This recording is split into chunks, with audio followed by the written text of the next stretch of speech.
नमस्कार, बहुत स्वागत है आपका सुप्रभात मध्य प्रदेश खबरों के साथ मैं हूं रीनू। चलिए सबसे पहले देखेंगे टॉप 20 खबरें। उपचुनाव के अखाड़े में मतदाताओं ने जहां बढ़ चढ़कर हिस्सा लिया तो वहीं उम्मीदवारों ने भी अपने मताधिकार का प्रयोग किया तो दिग्गजों ने भी वोट डाला और अपने अपने दल की जीत का दावा किया। अब सभी को 10 नवंबर का इंतजार है जब नतीजे आएंगे। कोरोना काल के बावजूद उपचुनाव में बम्पर वोटिंग हुई। 5 सीटों पर जहां 80% से ज्यादा मतदान हुआ तो वहीं अन्य जगह 68% से ज्यादा वोटिंग हुई और आगर में 80.54%, बदनावर में 81.26%, ब्यावरा में 80.01% वोटिंग दर्ज की गई। प्रदेश की सबसे चर्चित सीट इंदौर के सांवेर में भी बम्पर वोटिंग हुई। 13 प्रत्याशियों का भाग्य ईवीएम में कैद हो गया। यहां करीब 78.01% मतदाताओं ने अपने मताधिकार का प्रयोग किया, जबकि 2018 के चुनाव में यहां पर 80% से ज्यादा वोट पड़े थे। बीजेपी जिलाध्यक्ष राजेश सुनकर का कहना है कि सांवेर में इस बार बीजेपी की ऐतिहासिक जीत होगी। उपचुनाव में नेताओं की किस्मत का फैसला। जनता ने ईवीएम में कैद कर दिया है, लेकिन लोकतंत्र के इस महापर्व में पोलिंग बूथों पर कई रंग देखने को मिले। कहीं 75 साल के बुजुर्ग व्हीलचेयर पर मतदान करने पहुंचे तो कहीं बुजुर्ग नेत्रहीन महिला ने अपने मताधिकार का इस्तेमाल किया। गुना में वोटिंग के दौरान अनोखा नजारा देखने को मिला। मतदान केंद्र में मतदान कर्मियों ने एक जोड़ी की शादी की सालगिरह मनाई। मतदान करा रहे कर्मचारियों ने फूल देकर बधाई दी।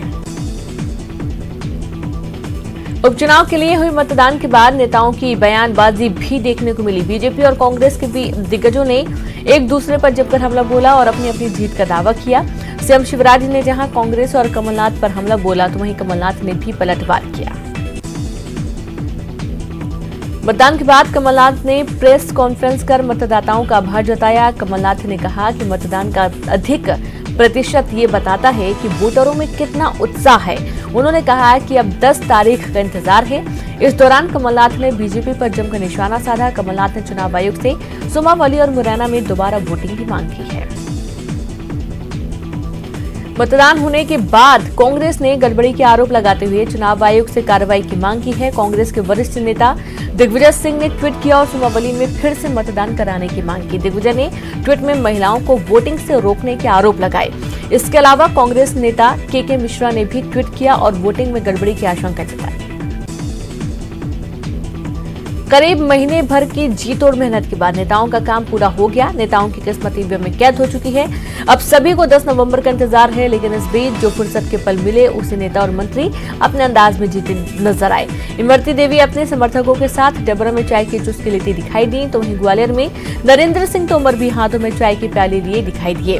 वहीं बीजेपी प्रदेश अध्यक्ष बीडी शर्मा भी ग्वालियर से भोपाल पहुंचने के बाद डोसे का लुत्फ उठाते कैमरे में कैद हुए।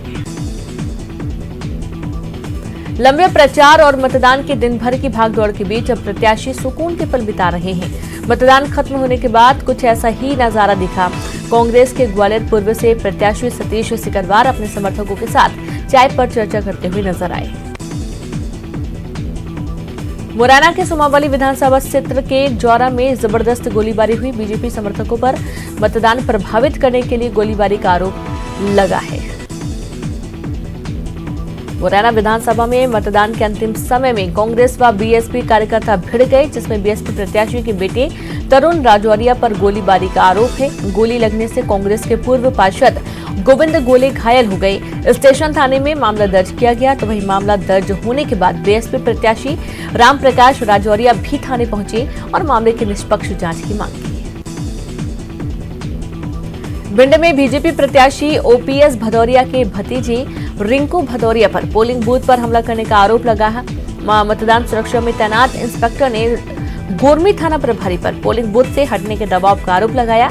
वहीं एक महिला पुलिस ने भी आरोप लगाया कि कुछ लोग फर्जी मतदान करने की कोशिश की गई और राइफल छीनने का प्रयास किया गया।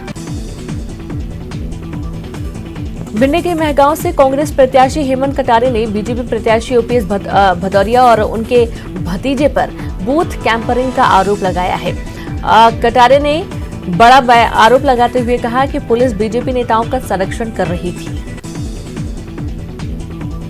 दिग्विजय सिंह ने चुनाव आयोग में शिकायत कर ये मांग की है कि जिन जिलों में लापरवाही की शिकायतें आई हैं वहां के थानेदारों को तत्काल प्रभाव से बदला जाए। वहीं कांग्रेस ने 17 पोलिंग बूथ पर रीपोलिंग की मांग की है। दिग्विजय सिंह ने कहा कि कांग्रेस को जनता का अच्छा समर्थन मिल रहा है और जनता को कमलनाथ से सहानुभूति भी है।